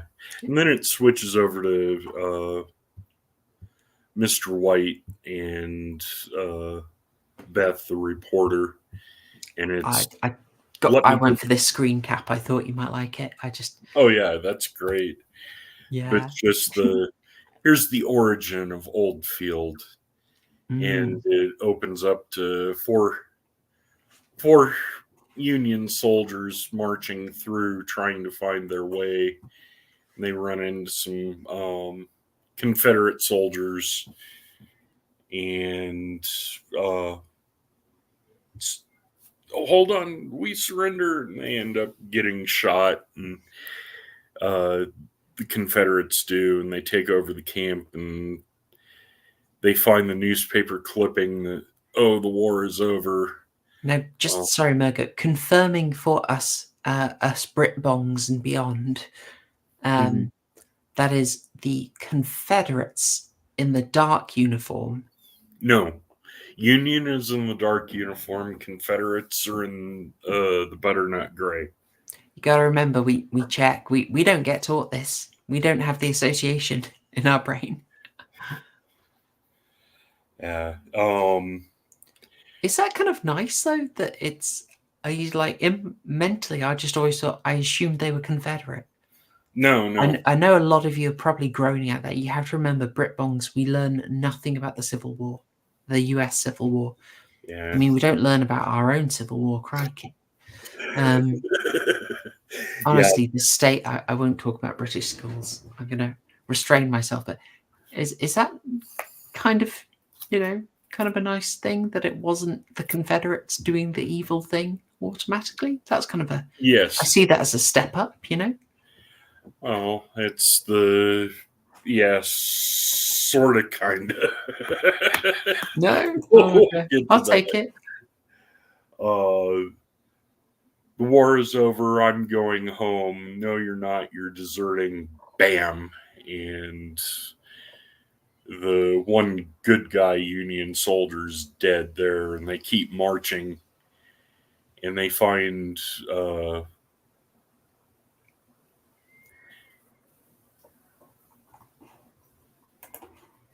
they see stuff out in the woods and out in the swamp, and they get captured by a bunch of kids, of all things, and they're taken to an old farmhouse where we're going to take you to see the magistrate. And there's a discussion between the sergeant and it's Amanda, a young girl.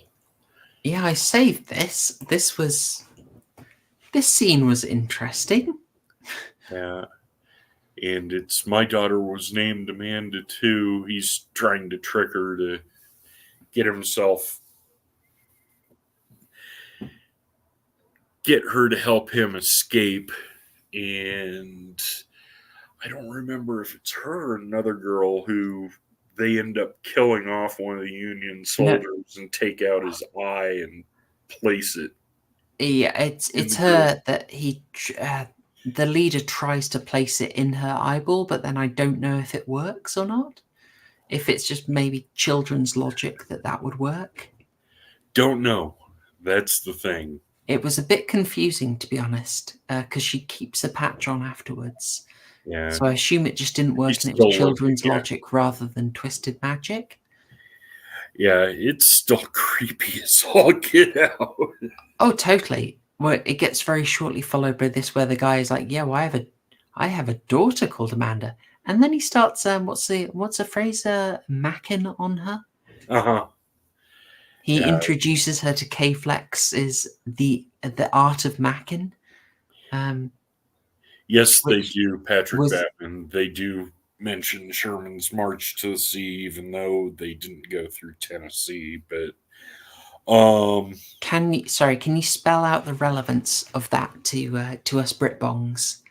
Sherman's March to the Sea. General Grant, the overall commander of the U.S. forces, sends his friend General Sherman down south to destroy all the infrastructure down the road to Atlanta. Sherman burns out they basically go scorched earth, so nobody can grow any food. They burn down Savannah, they burn down Atlanta near the end, and it basically brings the Confederacy to a halt. The Deep South, anyway. But they would have heard of Sherman's march to the sea, because any forces that ran up against him were absolutely slaughtered. Oof. It was one of the more brutal campaigns, well, the brutal campaign of the Civil War. You can't count Antietam or Gettysburg or Vicksburg. Yeah, never mind. No, thank you. As I say, we're British. We don't get taught any of this. More Americans died in the American Civil War than during World War II. And the population was far less than it was. But yeah, they end up killing the soldiers. First, they meet the magistrate, and there wasn't anything really to that aside from just creeping everybody out. It was a creepy, statue made of corpses, as you would expect. I mean, trouble of this is my brain was just instantly going to a very, very old South Park episode, which played out almost like this, where like a tourist couple come in. It was kind of Children of the Corn, but it was also kind of this. They drag Gallon out and burn him alive, and it's the founding of Oldfield. And then it breaks to Vincent Price and Mr. White and Beth, and it's the surprise twist is that Beth was communicating with White's niece and had remarkable conversations about Oldfield and how White had infested her with the poison of evil by all of his stories. And she throws a knife into Vincent Price's throat. And his last gasp is, "Welcome to Oldfield." Yes. His point it's got you. It's got you. Yeah. It's just so I'm sort of resistant to that it's an evil town with an evil aura into it. I end up a bit resistant to that. It's kind of like the point that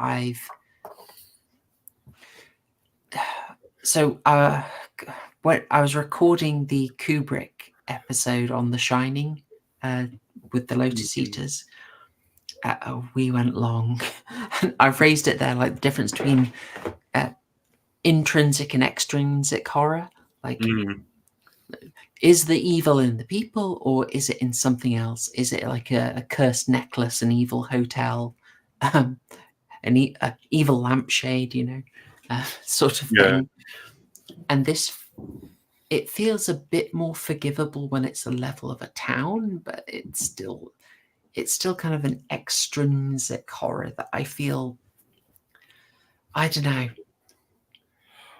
I'm listening. I've got to get my cat untangled. No worries. The curtain. No worries. You rescue that cat. We're slightly delayed by a chicken rescue, incidentally, because one of the silly buggers wanted to sleep somewhere else tonight and had to be moved back to the coop. Anyway, part of this, I sort of had a bit of a resistance to this because I don't like the extrinsic horror as much. I just have a bit of resistance to it. I much prefer an intrinsic horror where the sort of threat is deeply within someone. I mean, what's the line like? The line between good and evil runs through the heart of every man. That's what I like. I'm less attracted to the idea of if you just break the evil lamp, then everyone's cool. Yeah. It's sort of an inherently kind of left-wing view. It's basically the horror version of we need more programs and youth clubs. It's that sort of vibe.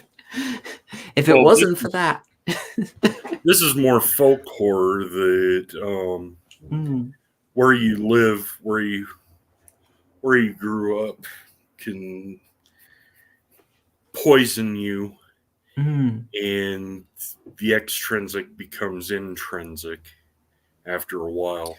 Yeah, I'm warmer to it when it's something like Shadow over Innsmouth. Where it's okay, it's extrinsic, but it's had a long time to affect the people. Yeah, and I guess this is a little more what they're going through for here. It's 150 years. Yeah. From just the very grim. Weirdly, R.L. Stine's Fear Street trilogy, in the original novels, the original trilogy novels, basically the same thing. It's just it was a fight between two families, and then it made the whole area evil. Yeah. I don't know why I remember that. But it strikes me someone in chat probably read the Fear Street novels too, and is like, yeah, I remember that. Yeah, they changed their name to escape a curse, and it didn't work because that was a stupid idea. Anyway. Never read the novels. I was too old by that point. Yeah, I wouldn't say you were missing out.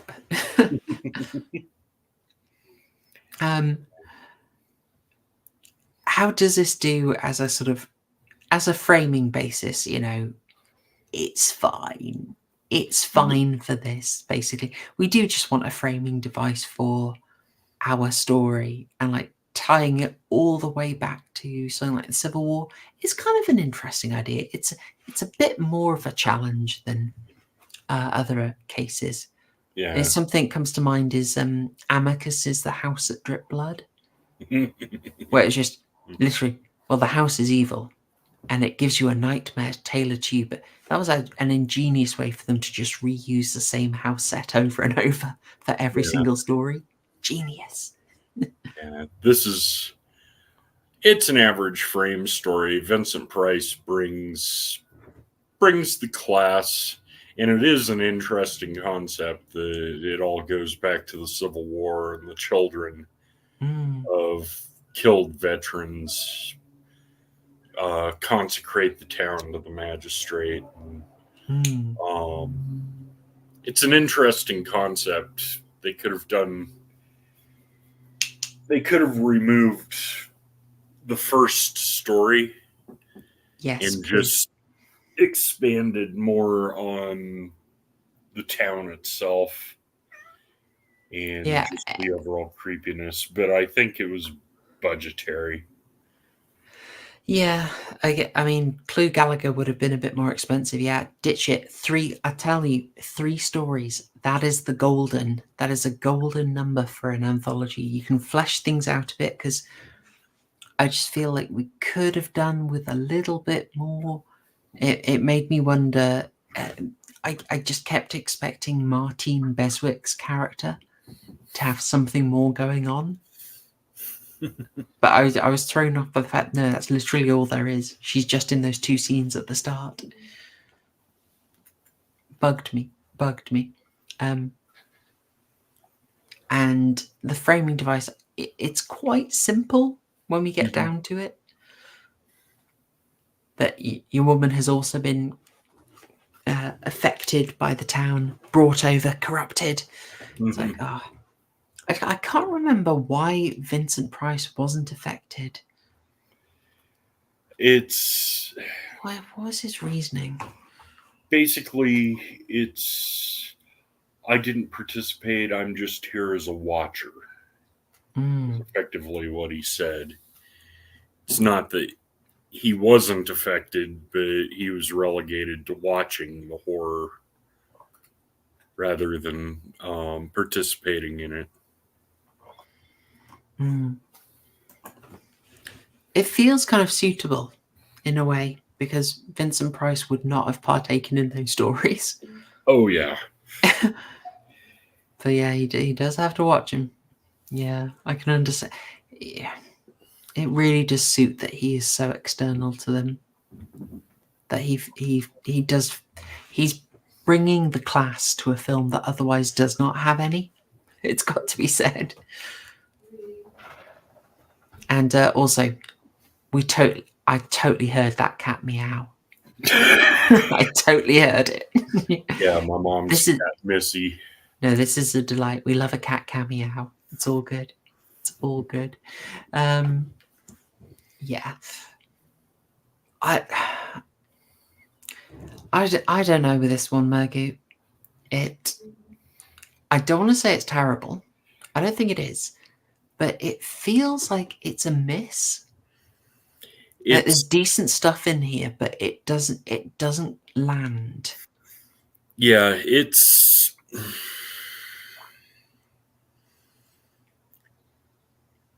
nice and atmospheric. The stories, well, the first story is right out. The second story I absolutely loved. The last story, just because I'm fond of Civil War history, that was kind of cool. And just seeing the Union sergeant being an evil bastard was nice to see. And the vibe that the creepy children always get to me. The carnival was decent. The first story just really drags it down. That just felt like cram a bunch of very weird stereotypes in there for no reason. I'm with you. The fourth one has so much potential. It didn't connect for me. Maybe because I'm not American and don't know the history. Yeah. But I guess I didn't like any characters in it, and it just felt. I mean, the griminess could have worked really well. Like Amanda was a really sweet kid, but I just did not understand the children. Why were there sweet kids in it? Why were there very brutal kids in it? Like I just struggled. It didn't cohere for me, I guess is what I'm saying. Yeah. I liked it just because of the feel of it, and I understand Civil War history. It's American Civil War history. But it had better vibes overall for me than the third one. The third one was a bit predictable. The first one, like I said, is right out. The second one was the highlight. Just the Swamp Man being the good guy in the whole thing was, the voodoo practitioner being the good guy that was a nice surprise, as was being forced to stay alive as a dismembered corpse was just brutal. I really liked that one. Really, and very just desserts there.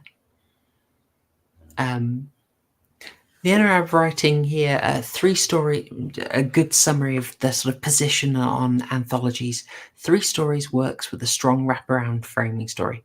Weak framing story gives room for a 4th story. True.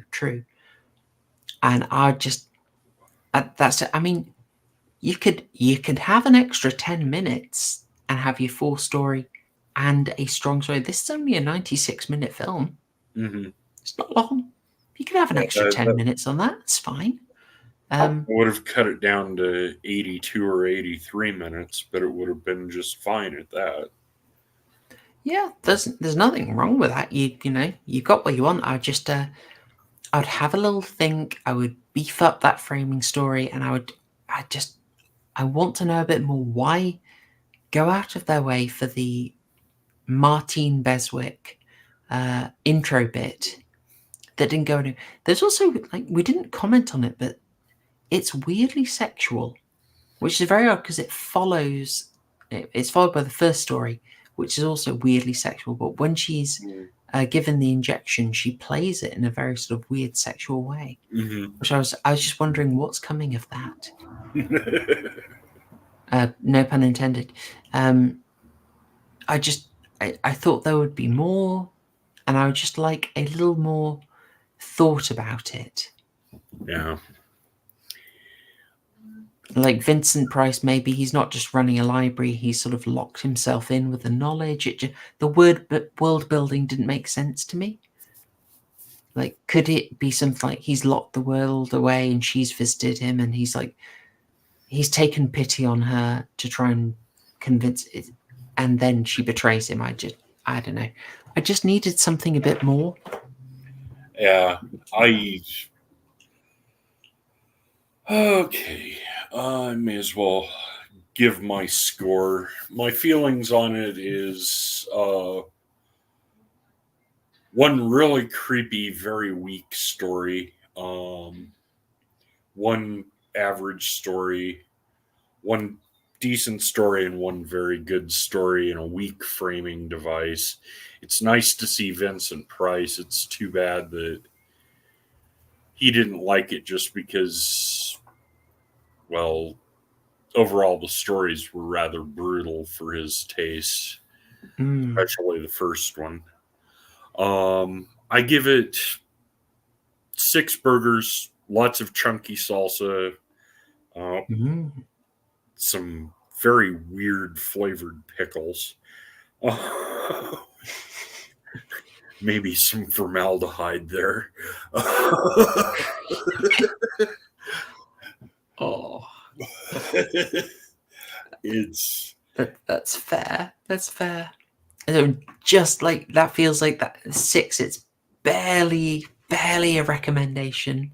Yeah, it's one that if you want a average 80s flick that you could place in the background on a Halloween night and just run it and see people just kind of squick out after it. True. I suppose in its favour, it's not over long. It's got that going for it as well. So nice background photo. It would be a completionist. Right, for my score, and we should point out, yeah, this isn't the easiest to get, but I do believe BitChute has a copy. So you can find it there for the moment. Legal purchase options are available, of course. For me, I'm with you. It's a 6. It's a frustrating 6. I tell you what, it's 6 burgers that arrived late, so you're very frustrated about them. You're not sure you got everything in your order. There's loads of sauce, loads of chunky salsa, lots of that barbecue sauce. It might have been made with a bit of roadkill. There's a nice serviette on just over the outside of it, giving it a bit of class, but you can tell the pickles are a bit moldy, and the staff are uncouth. What I'm trying to get is, okay, I'd say if you're a Vincent completionist, even then I don't know if I'd recommend it, to be honest. Yeah. Oh, sorry. More scores have come in. An 8.5. Okay. An 8.5 from Pickles Chimp. Okay, I can see that. Yeah. I mean, I'm feeling harsh here, Mergut, but I'm going to be very honest. I struggle to pay attention, and that sounds awful, but I am someone who says if someone rage quits a film at some point, I'd kind of count that as a legitimate review. It might make it hard to complete a talk on it, but if someone hated it so much that they rage quit, I kind of allow that. And for me, yeah, my mind wandered in this one, especially in the first story. And the first story was agonizing. The poetry, the build-up, the date, that was just cringy and awful. And then, yeah, the sister was just, ugh. Oh dear God. So many. Why is that in there? It just felt like an exercise in gratuity. Yeah. The NREAB making a very decent, a very old school deep lore reference there. I see what you're doing with the NREAB. I get that. We got 7. We got 7. I think it's a 6. It's frustrating because it's not terrible. It's like it's missed. It's missed. There's stuff in here that could have been really good. Some stuff really drags it down, which means there's the good stuff can't shine. And if you're going to have Vincent Price, my goodness, put more thought into it. Give him something more to work with. You know, just frustrating. He brings all the class he can to it. It